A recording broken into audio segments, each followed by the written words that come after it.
So on your little bobble bit here at the top, you're going to want to remember which side is the front, because we want to make sure that the most beautiful bits are facing us. So if there's a side you prefer, make sure to pick that as the side that faces us.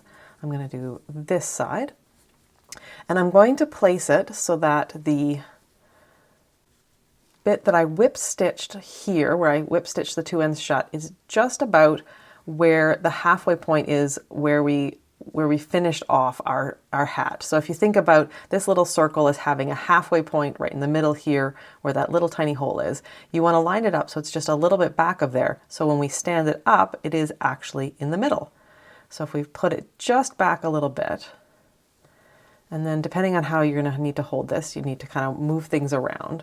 All right, so I want to hold it with my left hand, and that means that I need to make sure that as I'm moving it around, I'm keeping this line parallel with this line. If it starts to go off, that's going to mean that you're no longer facing the front with this edge. So, I mean, if you want to do side on, that's fine. But if you're trying to go for the fuller, wider side of the bobble towards this face, you need to make sure that this line here is parallel to this line here. So now I'm going to go through my bobble, and I'm going to scoop down into the hat. And we'll do that a few times, moving over into the hat, over into the hat, and again. And now that we're done on the front, we're going to go through to the other side and do that again on the back. So I'm going to put my needle underneath, flip it up, and come through over here. Now before I lock this into place on the back, I'm going to have a look at it to see if I like the way it looks from the front. Is there anything that I would change if I could?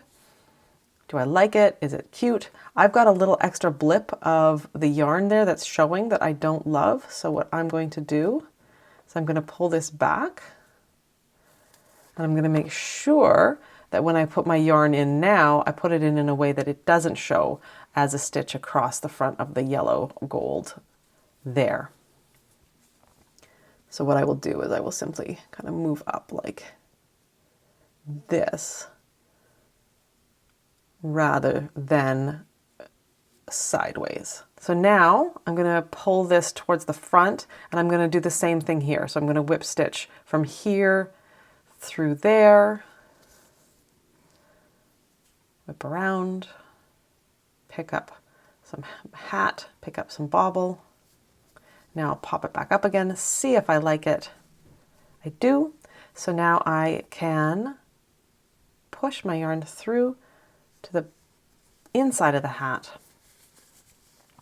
and we can tie a knot. So I'm going to go through a bit of the yarn, but not underneath it. I'm just going to break the ply so that the blue won't show through to the top.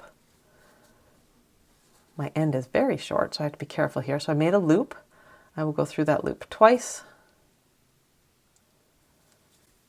I'll pull it tight, and then I don't need to cut that end. That can just act as stuffing later on. If it's going to get in your way while you're working and you've got a really long end, you can of course cut it, but you don't need to.